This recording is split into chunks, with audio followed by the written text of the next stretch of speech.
Midnight light on a dim-lit screen, clicking through stories you wouldn't believe. Cold case trails and courtroom scenes, whispers from the grave and media dreams. Truth is stranger, hearts beat faster in the shadows of a news disaster. Scrolling deep where secrets hide, you found the stories time won't deny. Headstones and headlines, the tales collide. Justice and mystery, side by side. From backwoods clubs to breaking news lines, you shine a light where the silence lies. Oh, headstones and headlines, you dig where the truth won't die. Small town rumors and urban fear, a voice for the lost who can't speak here. Through every name, through every case, you hold the truth in a steady place. Cameras roll but justice lingers, truth unravels through careful fingers. You tell the story, speak their names in a world that's quick to look away. Headstones and headlines, the tales collide. Justice and mystery, side by side. From backwoods crimes to great night trials, you trace the echoes through every mile. Oh, headstones and headlines, you dig where the truth won't die.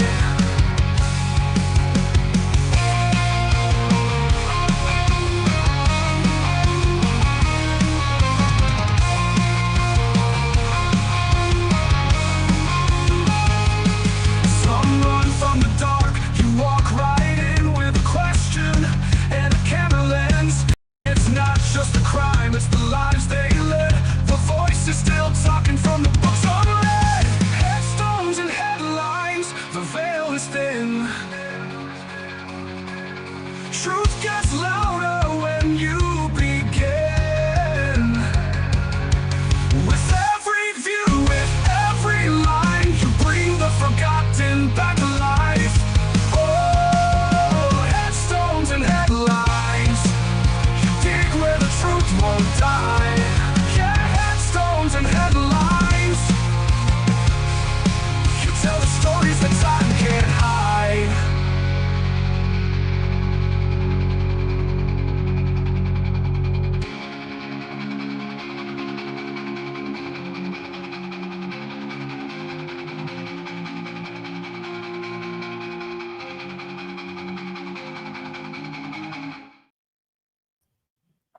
Hey everyone, happy Monday, happy Labor Day, the last unofficial day of summer. I hope everyone had a great day.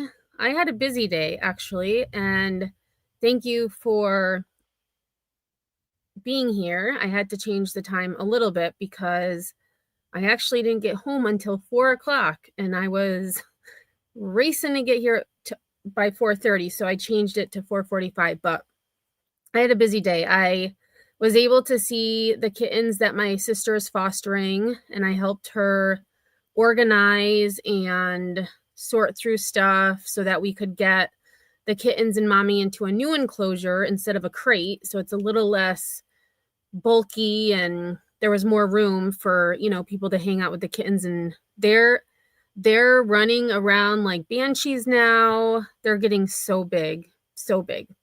And then I stopped at my parents' house for a little bit. So thanks for being here. I did see Ninja was number 1. She has taken her crown back. Josh, thanks for being here. Josh says, this was devastating. I watched the wall of water come through the mountains and sad. All those poor folks lost their lives. That was there was another, the wall of water was was that Afghanistan? For some reason, I thought it was India. But I know that Afghanistan is also getting flooding in the south. So this though, like I saw the headline from the New York Times and I was like, what? And the most sad part about it, I mean, the whole thing is sad, but people were sleeping. This earthquake happened around midnight, and so they didn't know what, there was no time to prepare. And as of just before coming live, there were just over 800 dead and at least 2,500 injured. And there's still hundreds missing. It's terrible. Hey, Road Rash, thanks for being here. Pookie, good to see you. Dina Do, Oki, member for 17 months. Thank you so much. I appreciate that. Hope you are well. I know, summer break. I'm going to miss it, but it'll be nice to be back to work tomorrow. And we have two days of meetings and other things, and then the kids come back on Thursday. So it'll be good to be back, but I am going to miss, staying up way too late, getting up a little bit later than usual. Hey, Just, how are you? This happened yesterday. Well, technically, yesterday. It was 11, I think they said like 11:57, 58 p.m. So just before midnight, it struck Afghanistan. And it was, I have my map up. It was the epicenter. Actually, I'll share the map since we're kind of talking about that. Oops. Come on, Emmy. So this is, so if I zoom out, you'll see, so we have Afghanistan, Pakistan, India. And so the epicenter was here, and it was a 6.0. And the most, what I've seen, the most devastated parts are in Kuz-Kanar and Kanar. Kanar especially has a lot of mountain villages, and that is where the most, at this point, the significant damage is. And then I hadn't realized that they also had floods in the south. So it's I don't know. I just feel like there's a lot of stuff happening these days that, the flooding, now earthquakes. Pookie says, I just found out that my fur babies don't like bubbles cry. What's that? Bubbles cry? Oh, you were trying to do the cry emoji and it just put cry. Oh, they don't like bubbles. Okay. Hey, Cinderella. Oh my gosh, Cinderella. That name reminds me of Pretty Woman when Kit, was her name Kit? She says something about Cinda Effenrella. That just reminded me of that. I don't know why, but it did. Oh no, Pookie, I did see all the stories you were sending me. I didn't see them until I got home though, so I'll have to check it out. Hey, Bella, thanks for stopping in. Citizen Sleuth, good to see you. Anyone else who is in the bushes, thanks for being here. I do appreciate it, especially because this is a topic that I don't think I've covered a topic like this in a while. I covered the earthquakes in, I believe it was it Bolivia? And, just floods, natural disasters in general. So let's get started. The first thing I want to start with is an article from Al Jazeera. And this is the latest update as of just before my live stream. So deadly earthquake hits Afghanistan. What we know so far. Authorities say more than 800 people have died as floods and rubble hinder rescue efforts. Landslides have made things extremely difficult in an even... Actually, let me rephrase that. Landslides have made things even more difficult in an already difficult means of getting to these remote villages, and it is in the mountains, so it's treacherous. And I do know that the Red Cross has gotten there. They had to get there by foot, but they are there. And I did see that the military Taliban helicopters are flying people out of those villages and bringing them to what was it? Jalalabad. I had to look at the map because I couldn't remember the exact city. And I don't think, hey Marie. Oh, I do have my banner up. Okay. Hey Cuddle, thanks for being here. Lunatic, good to see you. Everyone else coming in, I do appreciate it. A magnitude 6 earthquake has hit Afghanistan near its border with Pakistan. The death toll from Sunday night's disaster has risen to more than 800 people, according to the government. Flooding and debris have hampered rescue efforts.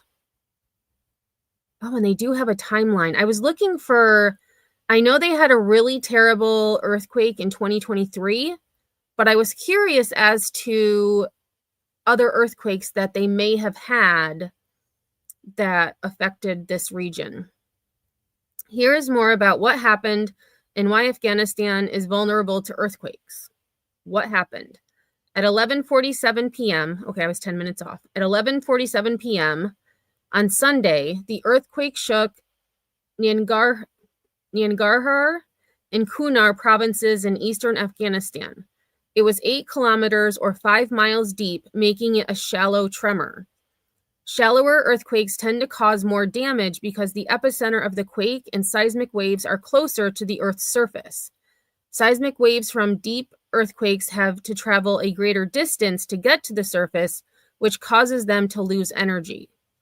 20 minutes after the first earthquake, a magnitude 4.5 earthquake hit north of Basawal in Nangarhar province.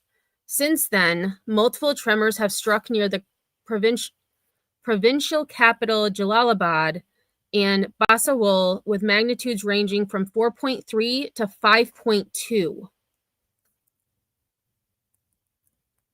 I mean, 5.2, that's a pretty significant aftershock, I would think, in an already damaged village. It would also, I would assume, make rescue efforts much more difficult as well. Hey Amber, thanks for being here. Where in Afghanistan did the earthquake hit? According to the U.S. Geological Survey, the initial earthquake was centered 27 kilometers or 17 miles east-northeast of Jalalabad, near Kunar province, which is located just north of Nangarhar. Jalalabad is 150 kilometers or 93 miles east of Kabul. It is a key trading city because it's close to neighboring Pakistan. The city is home to about 300,000 people, according to the municipality. The majority of the city's buildings are low-rise structures made primarily from concrete and brick, while the outskirts feature houses constructed with mud bricks and wood. And that is why there is so much devastation in the small villages, mountainous villages, because their homes are constructed with mud and wood. Jalalabad also is an agricultural producer. With the Kabul River flowing through the city, it grows citrus fruits and rice. So this is, okay, so here's the map. So here's the epicenter. You have Jalalabad here. And then Kunar is around, I would assume, this area. So the magnitude 6 was the initial, and then that was at 1917. Oh, GMT. But you have a 5.2, 5.2, 4.7, 4.5, 4.3.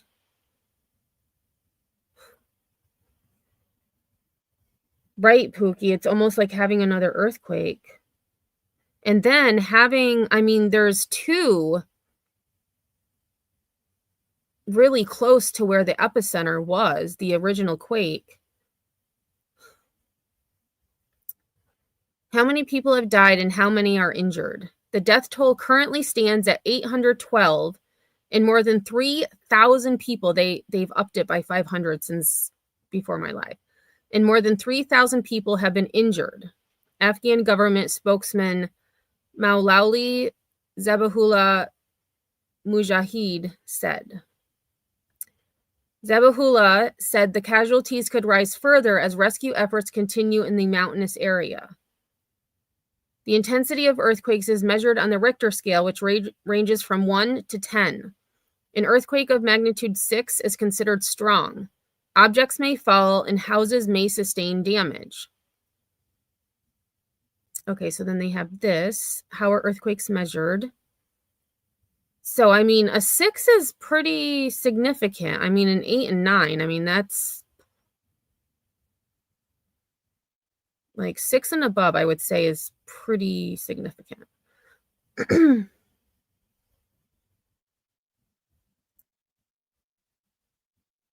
Sharafat Zaman, a spokesperson for the Ministry of Public Health, said rescue operations are underway and several villages have been destroyed.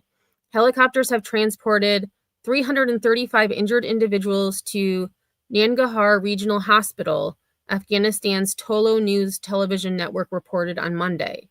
The Ministry of Defense has dispatched 30 doctors and 800 kilograms or 1,764 pounds of medicine to Kunar to assist hospitals that are overwhelmed with casualties, according to the state-run Bakhtar news agency. United Nations Secretary General Antonio Guterres expressed his full solidarity with the people of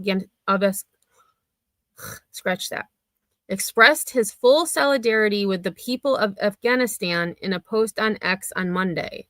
Guterres continued, the UN team in Afghanistan is mobilized and will spare no effort to assist those in need in the affected areas. Okay, so here it is, Antonio Guterres. Iran has also offered humanitarian assistance. In these difficult moments and great tragedy, while expressing sincere condolences and solidarity with the great people of Afghanistan and the bereaved families, the Islamic Republic of Iran announces its full readiness to send relief, medical, and humanitarian aid, Foreign Minister Abbas Araghchi said, according to Iran's Tasnim news agency. Flash floods hit Nangarhar province on Saturday, damaging roads and farmland. Wow, so I hadn't realized the floods were that recent. A day before the earthquake, they had flooding.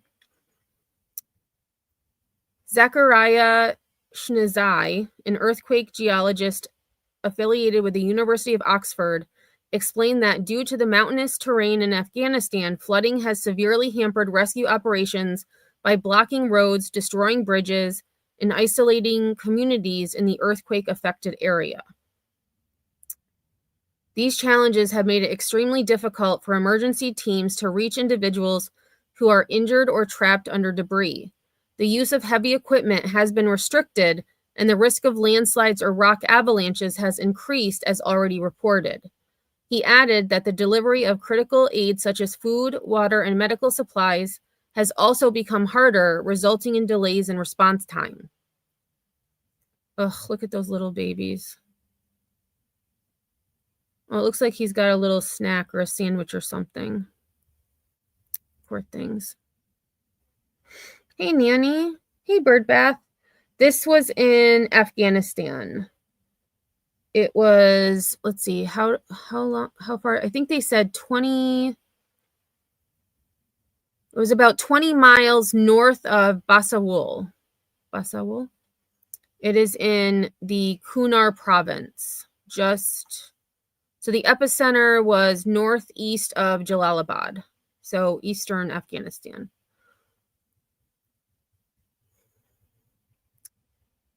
Research has shown that seasonal rains and weather conditions can intensify earthquake-induced vulnerabilities by triggering landslides, damaging access roads, and disrupting communication lines. Abdullah Ansari, a research professor at the Earthquake Monitoring Center at Sultan Qaboos University in Muscat, Oman, told Al Jazeera. In the current situation, floodwaters have blocked key transportation corridors, complicating the delivery of aid and slowing rescue teams. This interaction of seismic and hydrological hazards highlights the need for multi-hazard preparedness strategies to improve resilience in Afghanistan. Besides the flash floods, rocky terrain and debris resulting from the earthquakes have hampered rescue efforts. The roads are not paved. Mostly, they are covered with rocks because of the earthquake, and it's very difficult to go there right now. Limited resources, poor infrastructure, and a lack of comprehensive early warning systems impede timely evacuations and risk mitigation. Afghanistan is situated in one of Central Asia's most seismically active zones, where the Indian and Eurasian tectonic plates meet, leading to frequent, moderate to strong earthquakes. There has been recent seismic activity in Afghanistan and Pakistan. Afghanistan's Hindu Kush region was struck by a magnitude 5.6 and 5.2 tremors on August 27th and August 19th, respectively. Central Pakistan saw a magnitude 5.5 earthquake on June 29th, while a magnitude 5.7 quake was recorded on May 10th. In 2023, an earthquake of magnitude 6.3 hit Afghanistan's western province of Herat, resulting in the deaths of more than 2,000 people. Holy crap. In June 2022, a magnitude 6 earthquake hit eastern Afghanistan's provinces of Paktia, Khost, and Nangarhar. 2,000 people. So let me see. Let me go to my map. Where is Herat? Let me see if I can find that and see how far.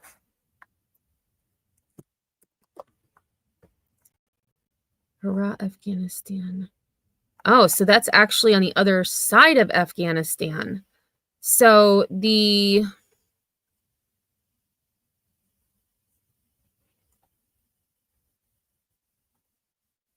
me go back to the earthquakes here. Okay, so if we go back to our map, just so y'all can see.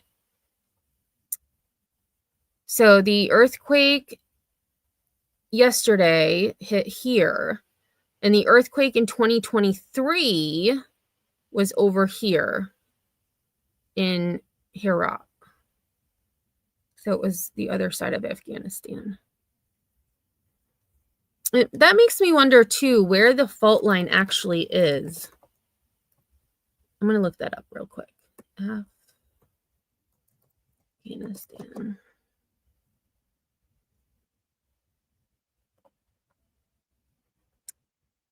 Let's see. Open a new tab. Oh, wow. Okay.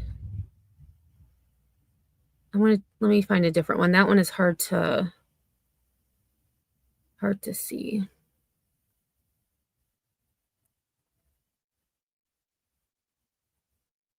Here we go. This one's a good one.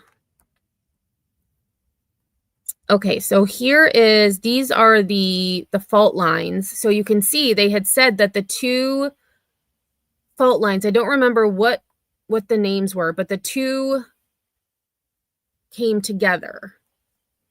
So you have the it looks like Herat fault, and then you have this fault line, and then Kabul. So let's see, Kabul is... Okay, so Kabul is east of where the epicenter was. So the epicenter was about right here, where my cat is. Like just surrounded by fault lines. Wild.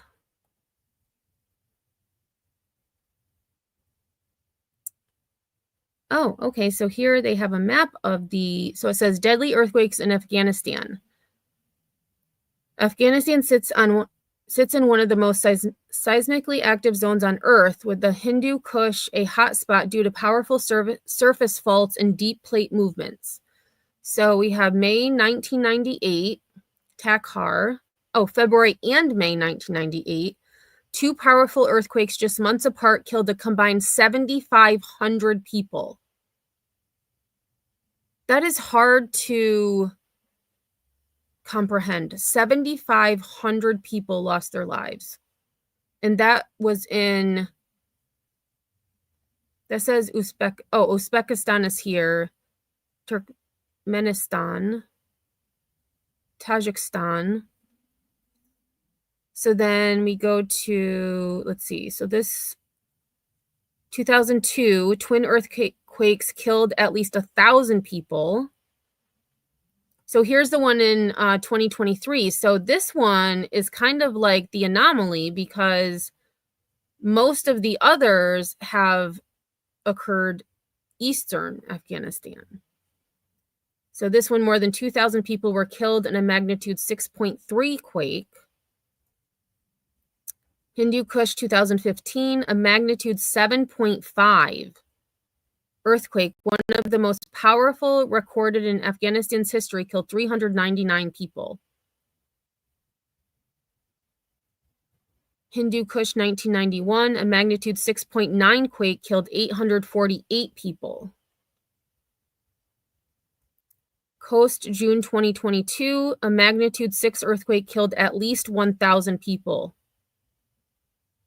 And then we come to yesterday's earthquake in Nangarhar, August 2025. A magnitude 6 earthquake killed hundreds of people. And it is just over 800 now. I believe that number is going to rise as they are able to get to, these small villages. Hey, Ocean Tide, thanks for being here. The ongoing convergence of these plates generates significant crustal stress, causing numerous faults and leading to frequent seismic activity across the country and its surrounding regions. Several major fault systems traverse the country, including the Chaman, Herat, Kunar, Panjshir, Sarobi, and Spingar faults, as well as thrust faults in the Hindu Kush region. Okay, we're not going to go through how earthquakes happen. So what is the latest situation on the ground? The highway from Jalalabad to Kunar, leading to the epicenter of the deadly earthquake, has been reopened for traffic. However, many roads within Kunar remain inaccessible as first responders work to clear rubble. Ministry spokesperson Mohammed Ashraf Hakshines said. So that is the latest update. So let's go to a news clip.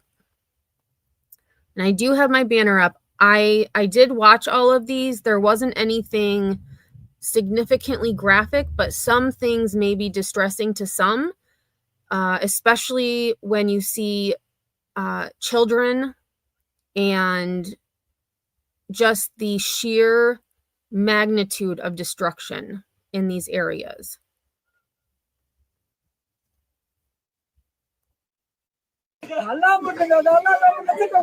Several villages in northeastern Afghanistan's Kunar province have been wiped off the map. A devastating earthquake. Oh, and I meant to pause it like a second before. So you can see how, these homes, they literally just crumbled. And they were sleeping. People were sleeping when this earthquake hit. Earthquake struck at around midnight on Sunday, burying families as they slept. The epicenter was northeast of Jalalabad in Nangarhar province. And I think, where do you even start? Where do you even start?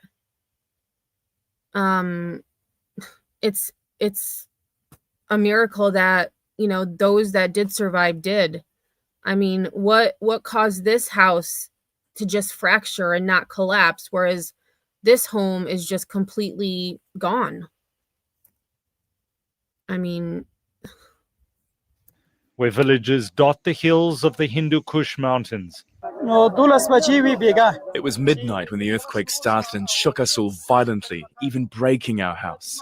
We managed to escape outside. Wow. 5 nephews and 2 of my nieces were killed, along this poor man, 5 nephews and 2 nieces were killed. Oh, along with one of my aunts. Along with one of his aunts. So 8 family members perished in probably what was seconds.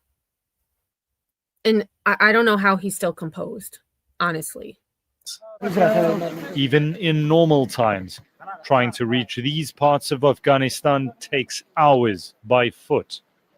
What roads there were have been destroyed by landslides or rendered impassable by recent heavy rainfalls. In rural areas, homes are made mostly of mud bricks and wood, unable to withstand the force of the quake, let alone the numerous aftershocks.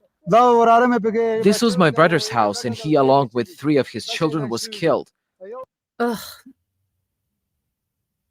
I cannot imagine. I cannot imagine. And even this man, how is he? I mean, I guess he could be in shock.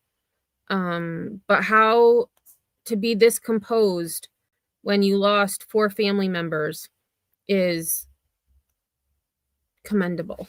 My other brother, together with his sons, was also killed there. This is the condition of our home. Wait, he had 2 brothers? Hold on a second. I missed this when I watched it the first time. This was my brother's house, and he, along with 3 of his children, was killed. My other brother, together with his sons, was also killed there. This is the condition of our home. God. Our dead are lying there on the ground. Airlift operation. Jeez. He lost 2 brothers and at least 4 nephews. Are the only way to reach the thousands of people who are trapped and injured.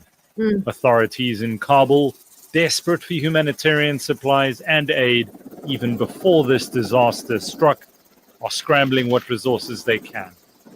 The time window of survival is rapidly reducing, and we need to be there as soon as possible. And many of our staff and volunteers are there. They are doing their best, but they can only do that much. Humanitarian and aid agencies are also stepping up, their immediate focus on rescuing as many people as possible. Only then will the momentum shift towards recovery efforts in a country still reeling from 4 decades of war. Michael Apple, Al Jazeera. Don't miss out. Get the full picture. It's terrible.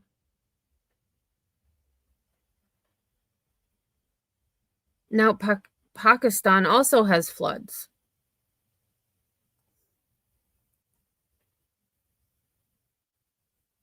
All right, so this next one is from CNN, and they have I don't know what type of expert he is. If he's I can't remember if he's another reporter, but this is actually, I found this very interesting. A powerful earthquake hit Afghanistan Sunday, killing more than 800 people and injuring more than 1,000. That's according to the Afghan Interior Ministry. The 6.0 magnitude quake hit the country's mountainous eastern region near the Pakistan border. Rescue workers were deployed to the hardest hit areas, but they are struggling to reach remote communities as landslides and destroyed roads hamper their progress. CNN's Nick Robertson is joining us now from London with what more we know on this, what sounds like an absolutely devastating quake, Nick. Yeah, the reports we're just getting are coming from the Afghan government spokesman, the Islamic Emirate of Afghanistan, the spokesman saying that now they believe more than 800 people have been killed. They're estimating about 2,000 people injured. These are, I think we should stress, preliminary figures that may go up, may be corrected perhaps down, but most likely up as the government gets more information. It is, as you say, remote areas. Some of them are village areas, some of them are up essentially dirt tracks. So very, in the best of times, hard to get there and hard to ascertain the information. The injured are being transported to one of the sort of main regional cities in the east of the country, Jalalabad in Nangarhar province, which is affected. So I wonder, let me see how far Jalalabad is from Kunar. And I did, I was able to give my free memberships. So Twist, Duck Ann in Scotland, Midnight Mystic, Andy, and Justa RN. Congratulations. Welcome to the Stoners. Citizen says, the sad truth is these parts are war-torn countries. They are used to this heartbreak and devastation. Pookie says, I used to help after disasters around here. Yeah, it's awful.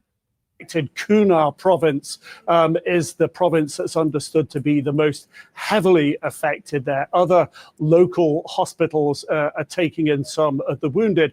And for the Afghan healthcare system that is already stretched economically, that is already stretched in terms of what it can, the facilities it can offer.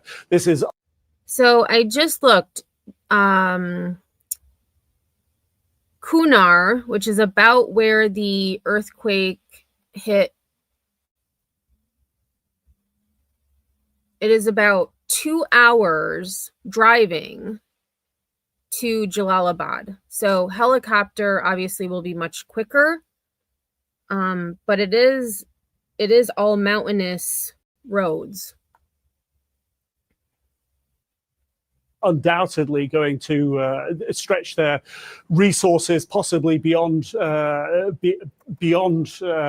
life-saving for some of those people being brought in. The construction of houses in that area, in the villages, some of the remote villages, is sometimes rough stonework, often using mud as well. So these are structures, wood structures as well, that can be prone to earthquakes. The last time there was an earthquake of this similar magnitude, it was a 6.3 back in October 2023.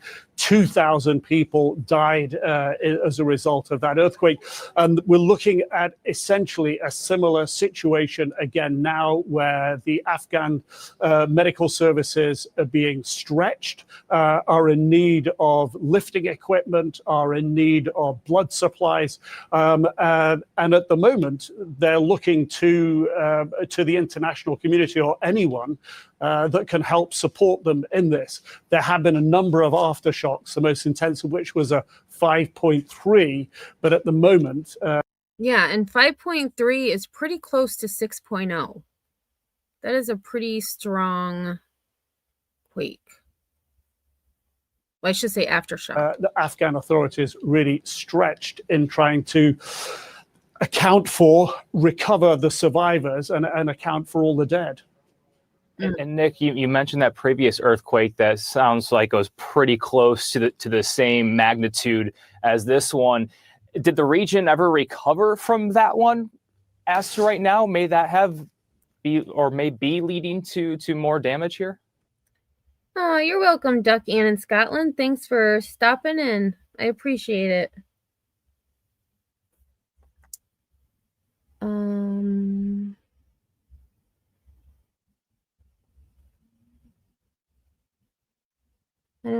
Yanni says, I think it's 45 miles across and 125 miles long. I don't know what you were. Oh, okay. Yanni says, we live close to Madrid fault line.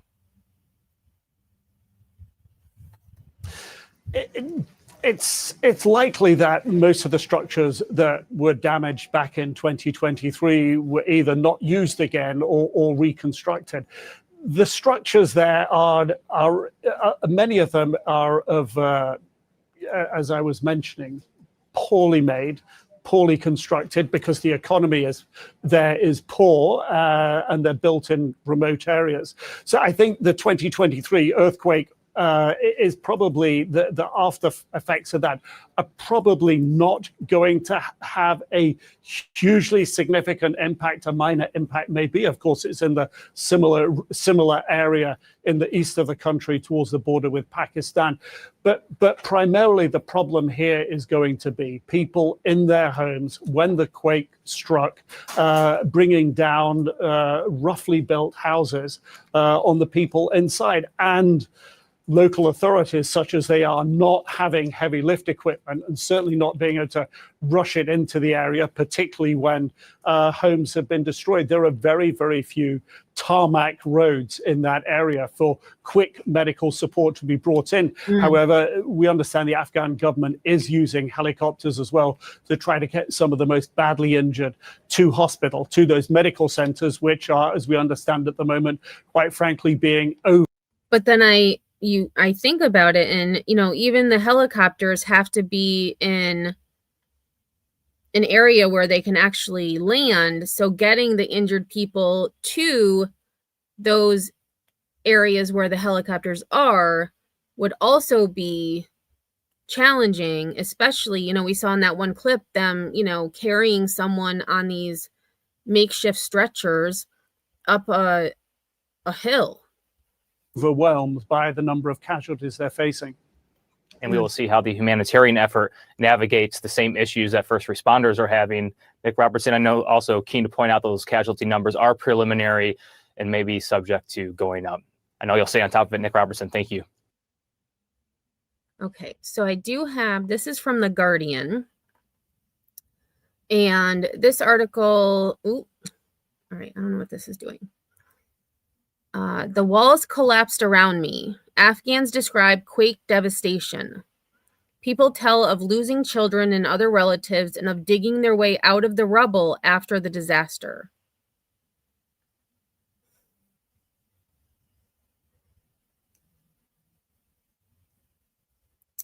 Oh, come on. I have to sign in. Give me 1 second. I just want to make sure my personal email isn't on here.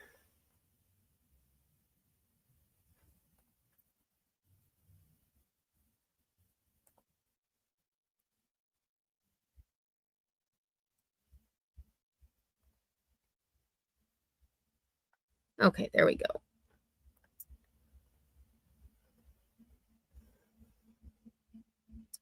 It was almost midnight when Jamid John was jolted awake in his bed by a deep rumble.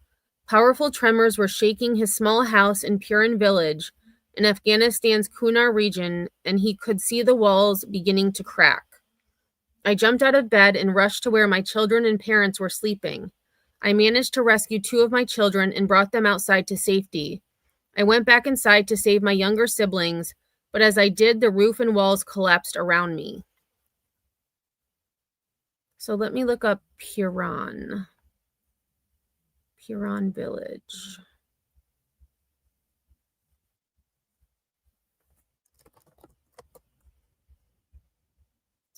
Purin.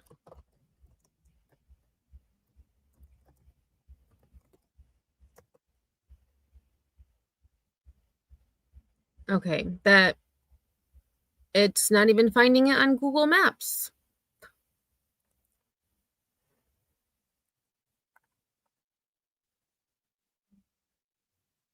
It brought me to Slovakia.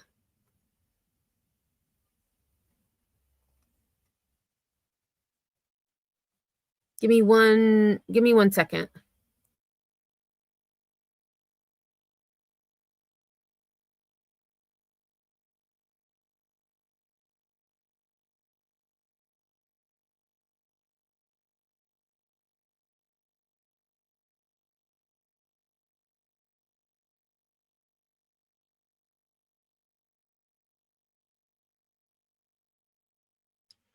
Alrighty, sorry about that. As the magnitude 6 earthquake hit eastern Afghanistan late on Sunday night, Jan found himself buried in the rubble of his own house. As much as he tried to claw at the debris, he struggled to push his head through the wreckage. It took villagers 5 hours to finally free him. When he finally broke through, he was greeted with scenes of tragedy and devastation.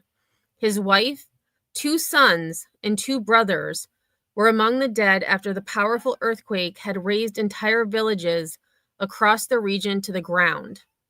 In the poverty-stricken mountainous terrain of Kunar, most homes in the affected villages had been made only of mud, giving people little defense from the debris and floods caused by the earthquake when it struck as they slept. Many homes lay in piles of rubble or had been washed away entirely.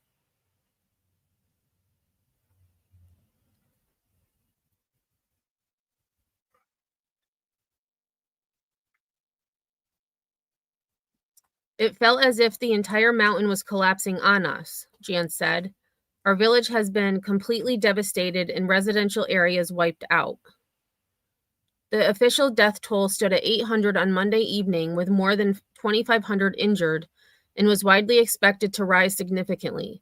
Many in the villages of Kunar remained unaccounted for, and rescuers continued to pull bodies from the rubble as all local hospitals declared a state of emergency. The Taliban, who took control of the country more than 4 years ago when its internationally recognized government collapsed, dispatched helicopters, but many areas remained impossible to access. Let's see what this is, this video.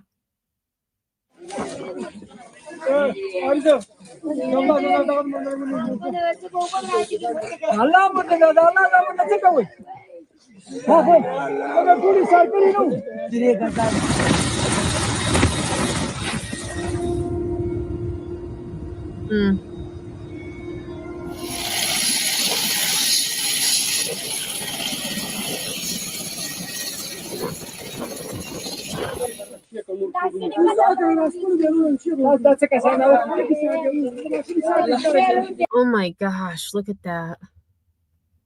Hey, Froggy, how are you? I mean, it's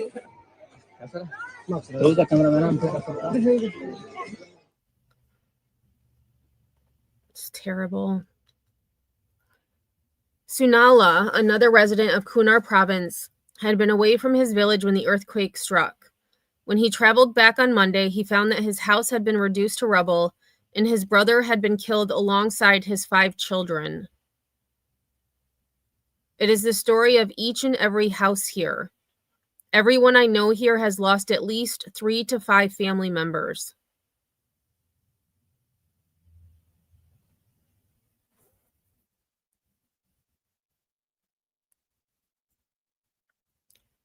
Abdul Rahim, a cleric in Kunar, said graveyards in Mazar Valley in Kunar were now overflowing with the dead. Everywhere, people are crying and embracing one another following a mass funeral. The death toll is so high that graveyards are overflowing, and local people are busy digging graves in advance as bodies arrive every half hour. Jeez.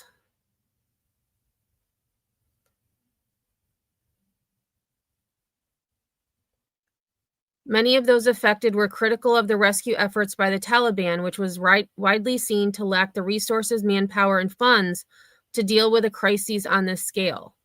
Since the Taliban retook power in 2021, it has become increasingly difficult for NGOs to operate in the country, particularly amid the draconian ban on women's employment and education, and most foreign governments have withdrawn aid from Afghanistan, now one of the poorest countries in the world.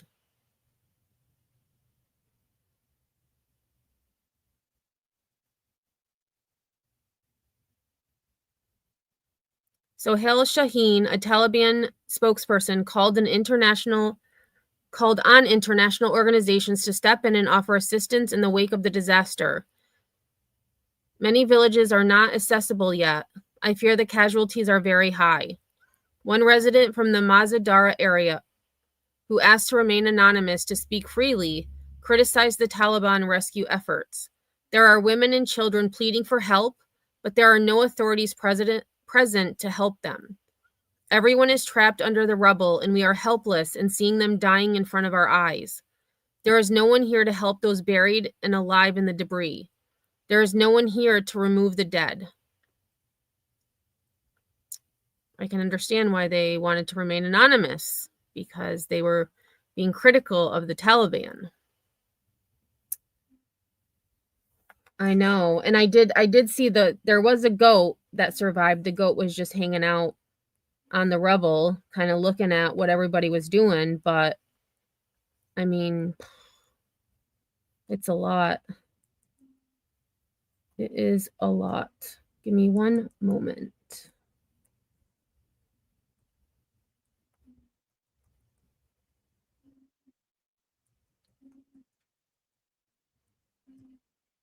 And Pookie, I just sent you a message back.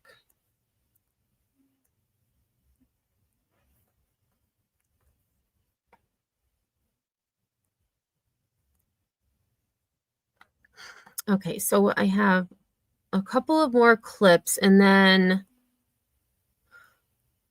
we'll check and see if there's anything else. And then I do have just a couple of stories afterwards not related to this that I wanted to share.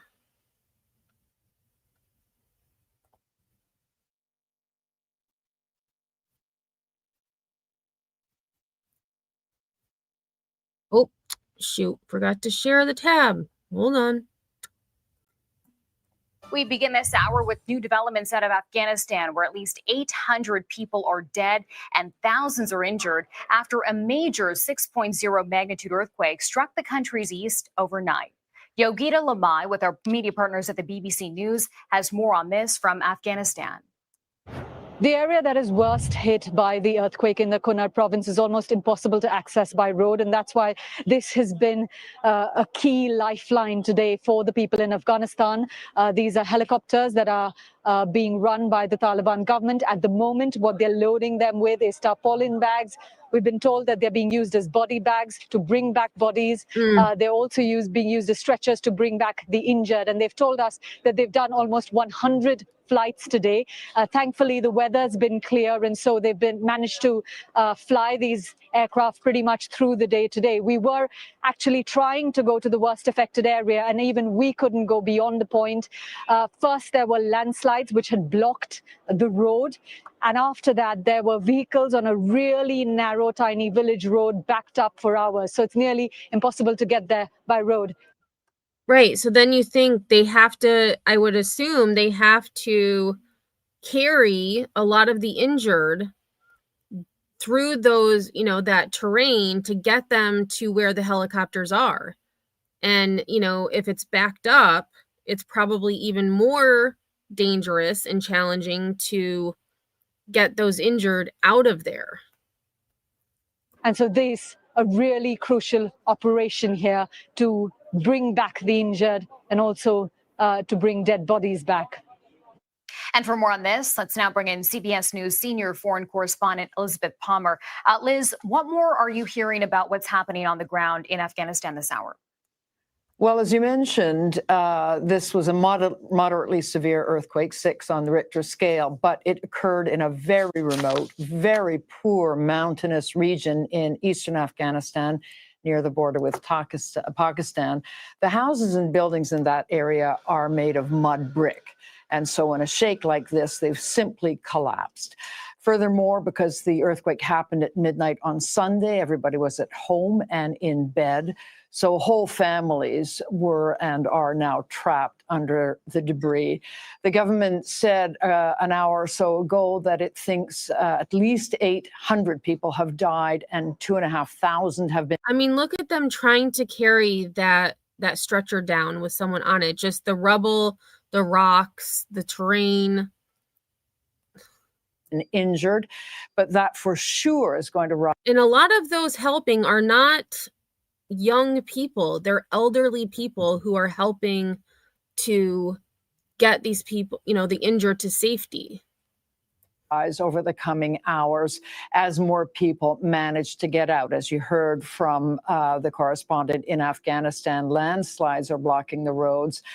They're not only blocking the roads for people getting out, but also people getting in. Crucially, I just spoke to UNICEF. They are trying to get 15 mobile medical teams up into the mountain areas, into the worst hit areas, but they're having trouble getting through those bottlenecks of traffic, of people trying to come down to safety. So the numbers are going to rise over the next couple of days in a very, very sad situation because the Taliban government one of the poorest countries in the world, just doesn't have the equipment or the personnel to deal with a major disaster like this. Such a desperate situation, Elizabeth. Thank you.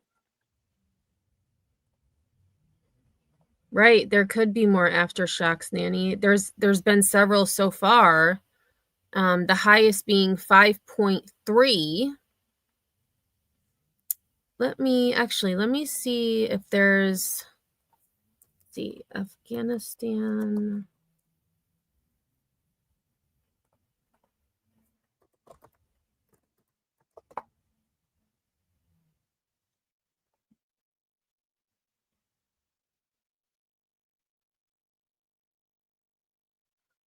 Okay, so it's saying there was just an update 10 minutes ago from Al Jazeera.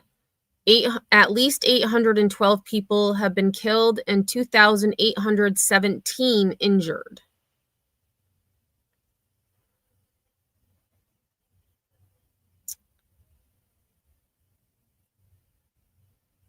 Oh, here's one from an hour ago from CBC. Wanted to see.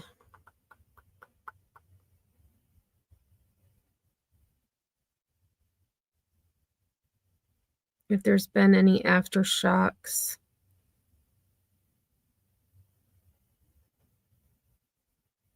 Actually, I want to read this article. Let's read this one.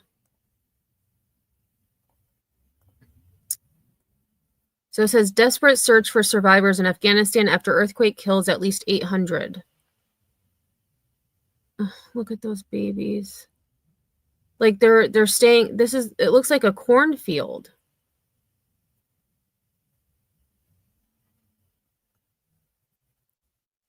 I wonder what the temperatures are there. Temperatures in...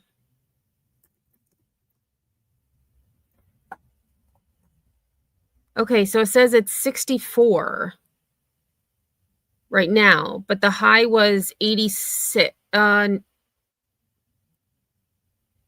Actually, it was 88 was the high. 88. So it's pretty warm there as well.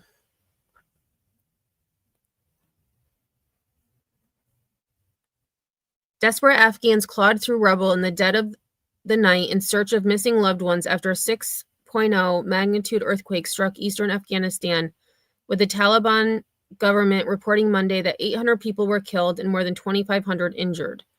The quake late Sunday hit towns in the province of Kunar near the city of Jalalabad in neighboring Nangarhar province, causing extensive damage. It hit at 11:47 p.m. and was centered 27 kilometers east-northeast of Jalalabad, the U.S. Geological Survey said, and was just 8 kilometers deep, and I believe that was 5 miles. Shallower quakes tend to cause more damage. Several aftershocks followed.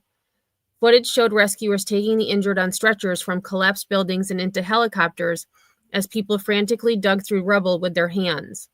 The Taliban government's chief spokesperson, Zabihullah Mujahid, gave the latest death and injury totals during a news conference on Monday. He said most of the casualties were in Kunar. Oh, that poor man.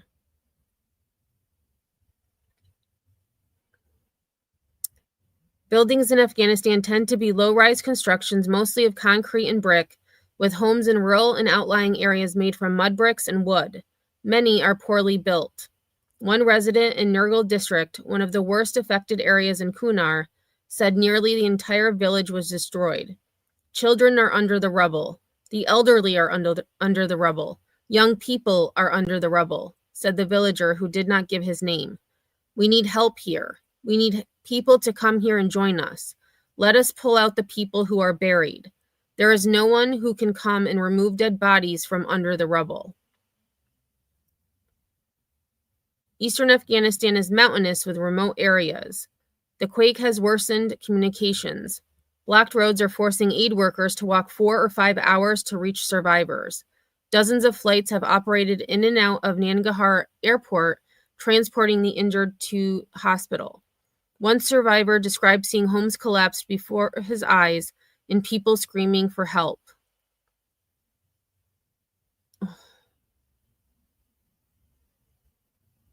So this says civil defense workers, local residents, and soldiers in Mazar Dara, Kunar province, prepare to evacuate the injured after an earthquake hit the area late Sunday. And it looks like they're in a cornfield. Sedek Kula, who lives in the Mazadara area of Nurgal, said he was woken by a deep boom that sounded like a storm approaching. Like many Afghans, he uses only one name. He ran to where his children were sleeping and rescued 3 of them. He was able to return to grab the rest of his family when the room fell on top of him. I was half buried and unable to get out, he told the Associated Press by phone. My wife and 2 sons are dead, and my father is injured and in hospital with me. We were trapped for 3 to 4 hours until people from other areas arrived and pulled me out.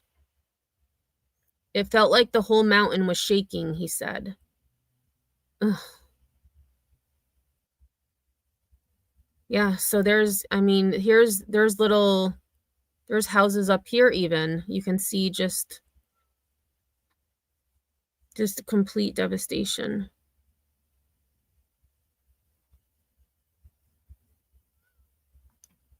Rescue operations were underway and medical teams from Kunar, Nangarhar, and the capital Kabul have arrived in the area. Zaman said many areas had not been able to report casualty figures, and the numbers were expected to change as deaths and injuries are reported. The chief spokesperson, Mujahid, said helicopters had reached some areas, but that road travel was difficult. There are some villages where the injured and dead haven't been recovered from the rubble, so that's why the numbers may increase. The tremors were felt in neighboring Pakistan, including the capital, Islamabad. There were no reports of casualties or damage.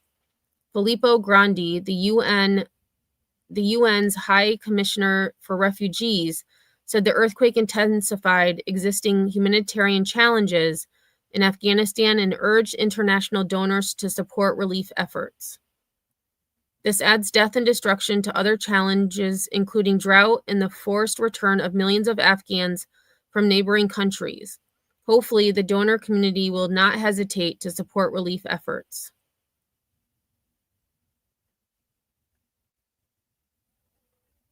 All right.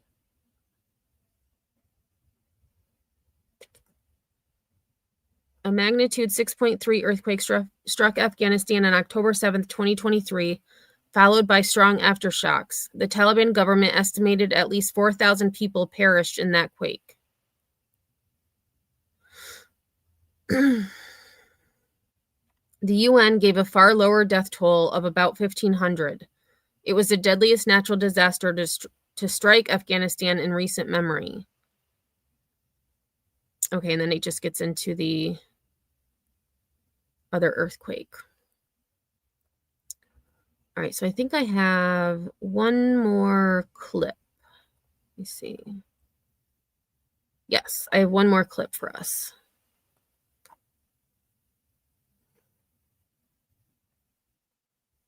Yeah, the numbers will definitely rise.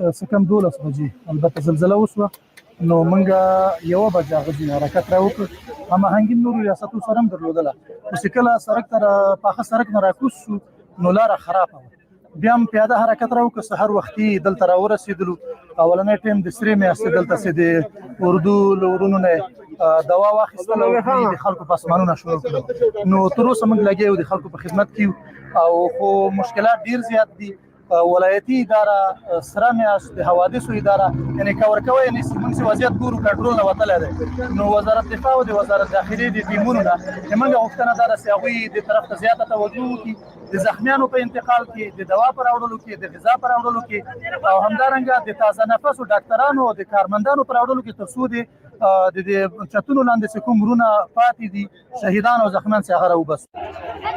And I mean, he's asking for, the ministry to transport doctors and medicine to the injured as opposed to sending the injured to them, which, would make sense that, doctors are out in the field to at least hopefully stabilize people.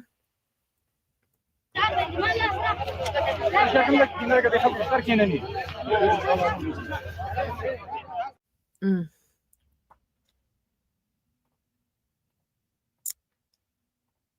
So I just wanted to check to see if there were any updates. And then I do have just a quick story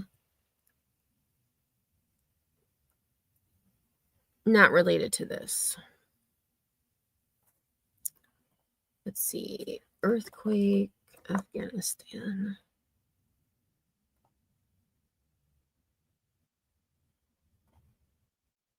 Sorted by date. Okay, so let's see. So the latest numbers are 800, at least 812 people killed and 2,817 injured. A Taliban official says there is an urgent need for field hospitals, shelter, food, and clean water as frantic rescue operations are underway to reach remote areas hit by one of Afghanistan's deadliest quakes in a decade.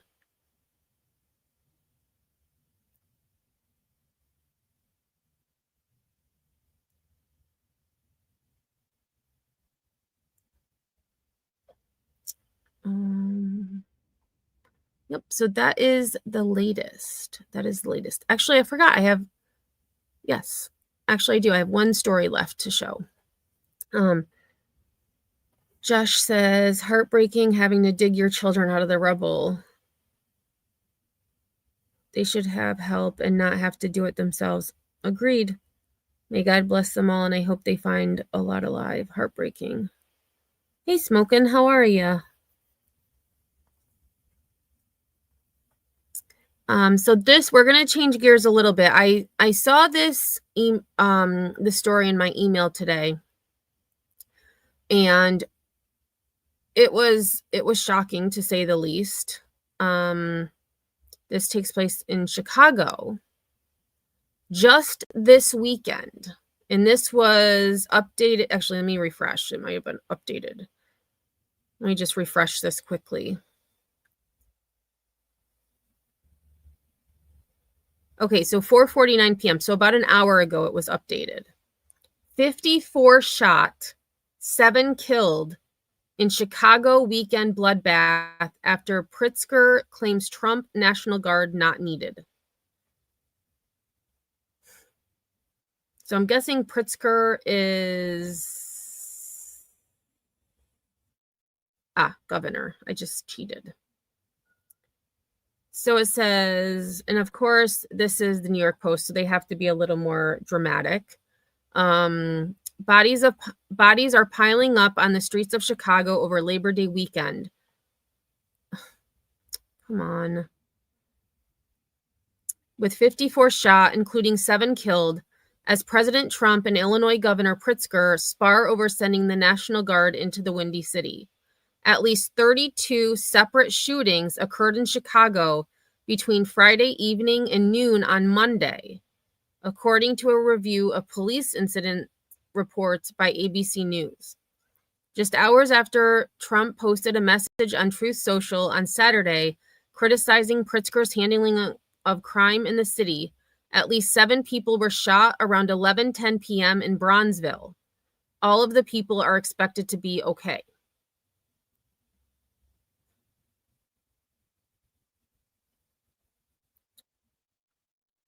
Trump called the governor weak and pathetic for dismissing the need for a National Guard presence in the Windy City in the social media post. The president further warned, "We're coming," suggesting some sort of federal action on crime in Chicago if Pritzker doesn't, quote, straighten it out fast. National Guard troops or any kind of troops on the streets of an American city don't belong unless there is an insurrection, unless there is truly an emergency, and there is not, Pritzker said of the situation in Chicago. He also vowed to sue the Trump administration if troops are indeed deployed. It's an invasion with the U.S. troops. If they in fact do that, they'll be in court pretty quickly, he added. Mayor Brandon Johnson also ended his speech at a Workers Over Billionaires march on Monday with a rallying cry of no troops in Chicago, invest in Chicago. Chicago had 573 murders in 2024, compared to 377 for New York City and 268 for Los Angeles. Chicago's murder rate was about 22 killings per 100,000 people, compared with 7 for LA and less than 5 for New York City. That's still lower than some major cities, including Detroit, 32, Washington, D.C., 27, and Atlanta, 25. Trump deployed thousands of federal agents and National Guard troops to Washington, D.C. earlier this month as part of a sweeping crime crackdown. Since the president declared a crime emergency in the nation's capital, violent crime has fallen by 45%, and carjackings are down a stunning 87% when compared with the same period in 2024.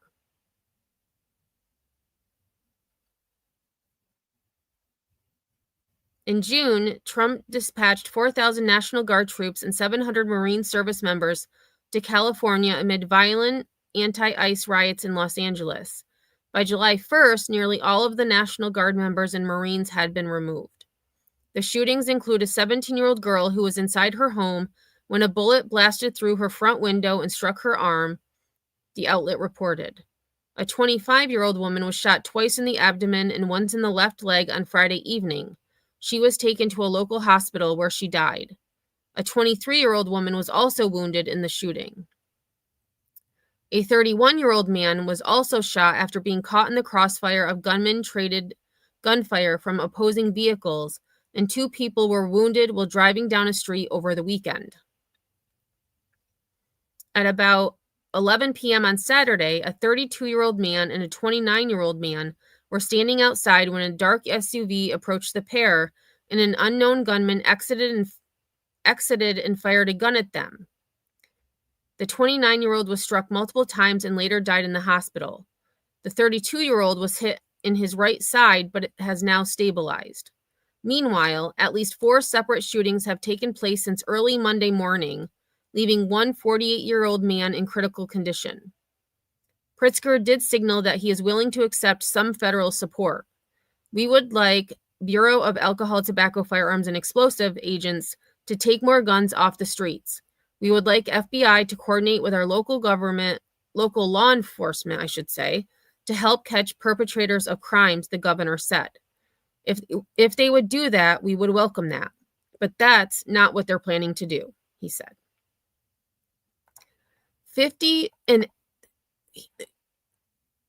4 separate shootings just since this morning. Not even 24 hours. Craziness. And I'm sorry, I thought I was sharing the article. I wasn't. Sorry about that. Washington, D.C. has the strictest laws on guns, but has one of the highest crime.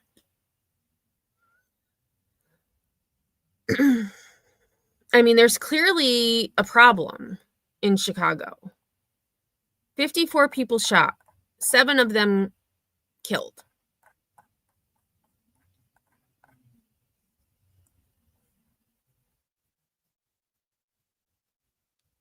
Let me see if I can find another story besides the New York Post. Let's see. Chicago.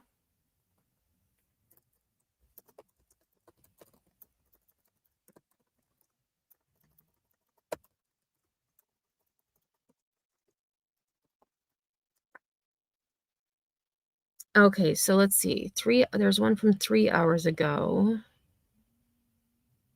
See if there's one updated.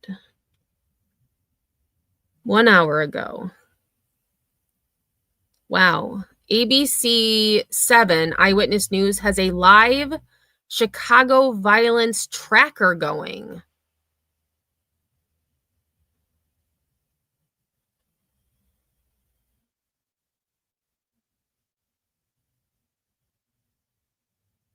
So the 4th of July weekend, this is interesting. The 4th of July weekend, there were at least 44 people shot, 6 killed. The first weekend of summer, which was June 22nd, at least 23 were shot, 2 fatally. So June 20, at least 23 shot, first weekend of summer. 4th of July, at least 44 shot, 6 fatally. And this weekend, 53 shot, 7 fatally.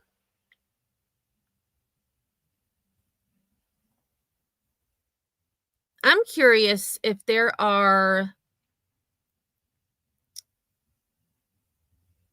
Oh, wait, is this a map I just found? Oh, murder rate.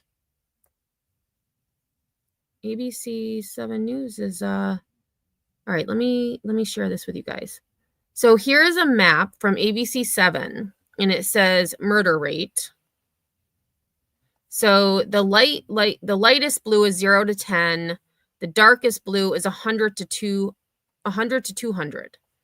So you can see that it looks like these three, I guess they're like regions. These three, and then these two are the most. Oh, wait, let's see. What is number? Total murders citywide so far this year, 463. 463.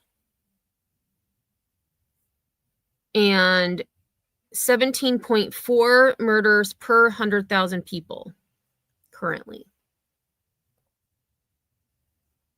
I feel like Chicago needs some help. Chicago needs some help. That is insane. And I would think LA would be the highest. But it's not. Let's see. Let me Google what city has the highest murder rate in the US 2025. Here we go.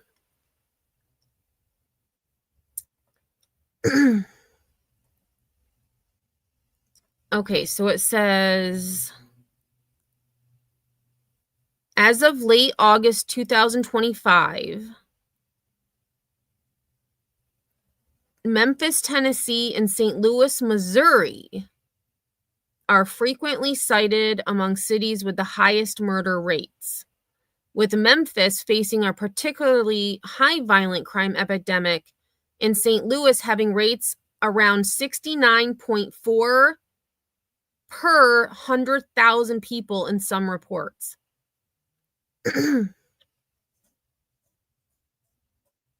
So they're saying Memphis murder rate is 47 per 100,000. St. Louis 69.4 per 100,000. And the article that I had read, I can't remember the number. Let me see. Excuse me.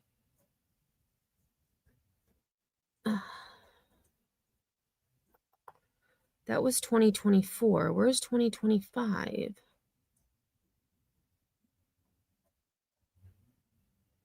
Okay, they must not have 2025 yet. I was reading 2024.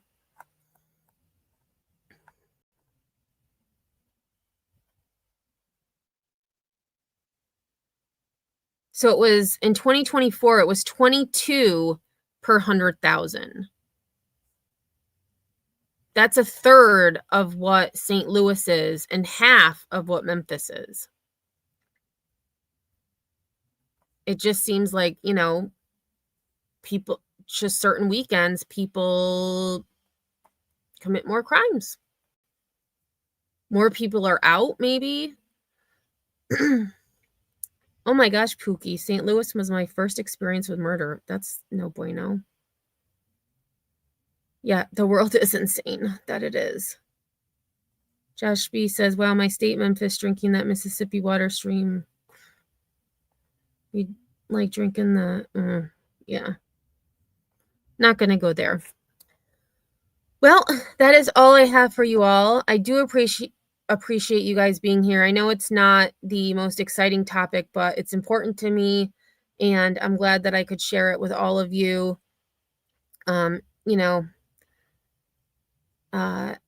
Tomorrow back to work. back to work tomorrow. I actually practiced going to bed early yesterday, and I say early, it was like before midnight. I don't tend to go to bed very early, even when I'm working. I'm lucky to be in bed by midnight. I'm a night person, and I would rather stay up late than get up early. But tomorrow will be the first time I wake up before 6 a.m. since this past June. So I teach high school math, algebra. So I have 9th through 12th graders, mostly 9th and 10th grade. But I work where they have a what do they call it? What is the word? Like non-traditional schedule, I guess. So I work in block scheduling. This is the first time I've been in block scheduling. We have 2.5 hours in the morning, 2.5 hours in the afternoon. So kids are able to earn a credit every 10 weeks. So they can actually graduate technically in 3 years. But a lot of the students that I have are looking for credit recovery because maybe they, messed around their first year, their, 9th grade year, or a lot of them, were finally, I think, out of the kids that were really affected by COVID, maybe one more year. But a lot of kids who, with COVID, they didn't get the credits that they needed. We do credit recovery. But yeah, I do algebra. No twerking. Oh, the Pythagorean theorem. Yeah, I love the Pythagorean theorem.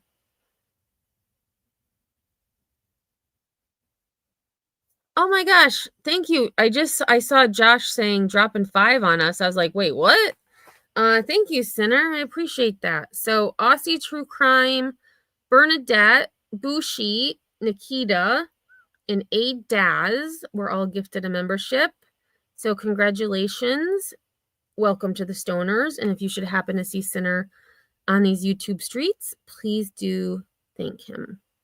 All right, y'all. Well, I am out of here. Sinner, are you going live? Have you decided?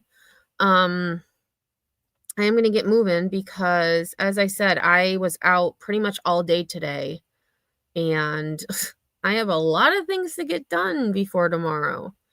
So I hope you have a great rest of your day, morning, night, wherever you may be. If you have gotten this far on the replay, #replay. And until next time, y'all, I will see you on the flip side.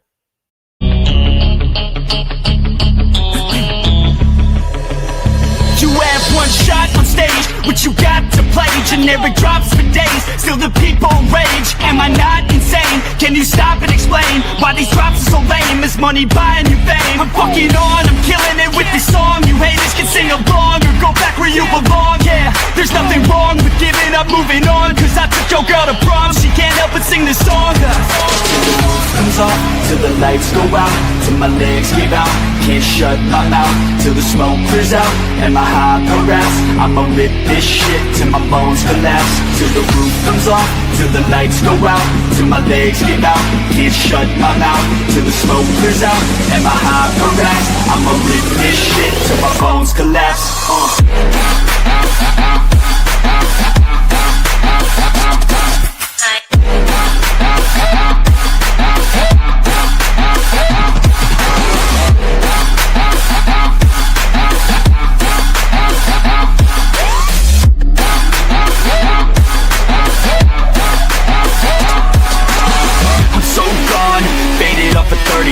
She's so on like a light switch, flirting back. There's nothing wrong with the way that she's working that. I just want that body bad, come on baby, bring it back. I'm so gone, faded off a 30 rack. She's so on like a light switch, flirting back. There's nothing wrong with the way that she's working that. I just want that body bad, come on baby, bring it back.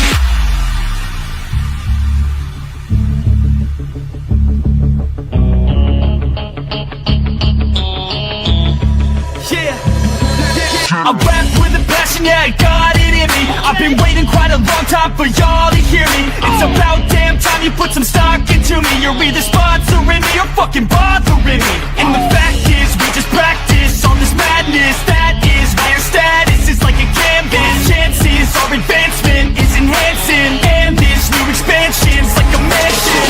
Comes off till the lights go out, till my legs give out. Can't shut my mouth till the smoke clears out. And my high perhaps I'ma rip this shit till my bones collapse. Till the roof comes off, till the lights go out, till my legs give out. Can't shut my mouth till the smoke clears out. And my high perhaps I'ma rip this shit till my bones collapse.